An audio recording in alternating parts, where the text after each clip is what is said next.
A batalla é eso, confías no que fas, tes a parte moi de raíz, galaica total, pero logo hai guitarras pesadas e rock duro, pero tamén hai elementos melódicos e de cantautor.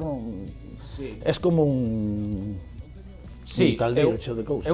Sí, un caldeiro, está ben eso, sí, un caldeiro cheo de cousas. En vez de simplemente poñer unha melodía de gaita, facendo cousas de gaita, é un pouco unha dictadura musical.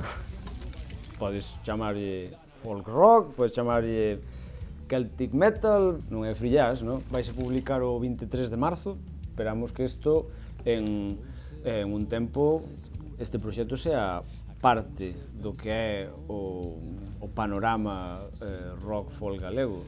Eu creo que poden ir tomando nota no Resurrection e máis no Festival da Carballeira de Zas, non? Ou sexa que...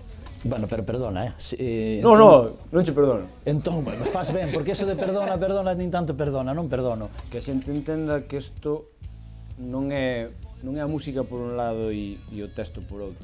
O sea, isto é todo se intenta que sea unha obra artística. Hai tamén unhas ilustracións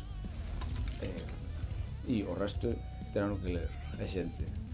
Para conseguir un disco vai haber que ir un concierto, eso sí, porque van a estar en venta nos conciertos.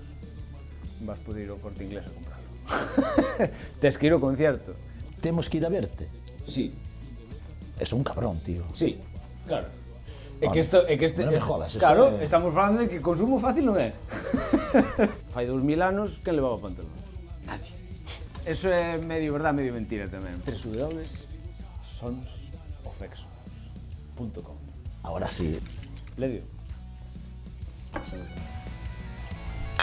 Moita sorte, tío. Un placer, Un placer.